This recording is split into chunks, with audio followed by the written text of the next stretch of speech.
کیا رائے رکھتے ہیں؟ کیونکہ پہلے جو ہے سہولت کاری کا الزام لگایا گیا چیف جسٹس پر، اور اب کہا گیا ہے کہ جی وہ استعفیٰ بھی دے دیں، اور پھر ہمارے جو ججز ہیں وہ بھی کہیں پر تقسیم نظر آتے ہیں، تو کیسے اعتماد بحال ہوگا؟ کیسے یہ چیزیں بہتر ہوں گی؟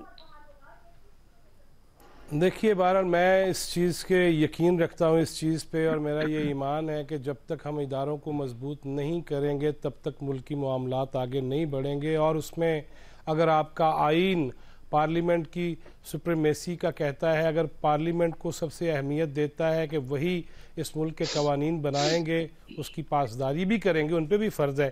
دیکھیے ایک بات تو یہ ہے کہ کوئی جج ہو، جرنیل ہو، جرنلسٹ ہو، پالیٹیشین ہو، پارلیمنٹیرین ہو، وہ ما فوق الفطرت نہیں ہے، وہ ہٹ کے کوئی چیز نہیں ہے. لہٰذا ہمیں ایکسپیکٹیشن بھی ویسی دیکھنی بھی چاہیے. ابھی میرے دوستوں نے کہا کہ ڈیوائیڈ کر دیا گیا. ڈیوائیڈ تب نہیں ہوئے کہ جب پوری مہذب دنیا میں خاص طور پہ ان ممالک کا جن کا تذکرہ کیا جاتا ہے، جن کے حوالے دیے جاتے ہیں، اگر وہاں کسی جج صاحب پہ کوئی اعتماد نہیں رکھتا تو وہ بینچ بدل بھی جایا کرتے ہیں. اگر یہ دیکھا جائے، ابھی بہت زیادہ خیال آ رہا ہے ہمارے دوستوں کو کہ اس کی جو ناک ہے وہ بھی صحیح رہنی چاہیے، اس کی عزت میں بھی کمی نہیں ہونی چاہیے، کہ یقیناً نہیں ہونی چاہیے. لیکن آپ 7ویں نمبر پہ دنیا میں تنخواہیں اور مراعات لیں اور 132 نمبر پہ آپ کی کارکردگی ہو، تو تب کیوں احساس نہیں یہ ہوا؟ تب کیوں نہیں دلوایا گیا؟ تب نیک نامی ہمیں مقصود نہیں تھی عدلیہ کی؟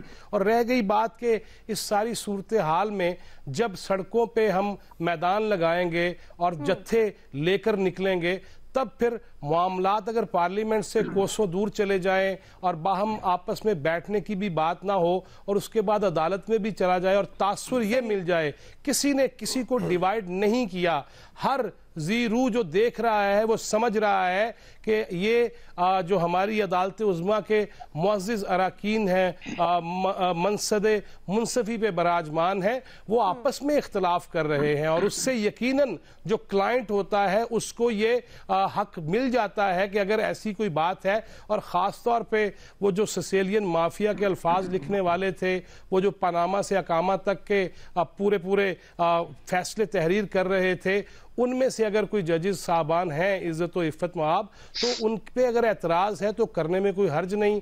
میں تو یہ سوچ رہا تھا اگر پاناما اور اقامہ کو دیکھوں تو اس میں لانگ کوٹ جو ہوتا تھا وہ جو نہیں اب استعمال ہو رہا. D G I S P R نے جب کہہ دیا تھا کہ ہم اب سیاست سے دور ہیں، تو اس کے بعد فل کوٹ بننے میں کوئی حرج نہیں. بالکل ایسے ہی فل کوٹ کا مطالبہ تو بہت عرصے سے کیا جا رہا ہے، پہلے دن سے کیا جا رہا ہے.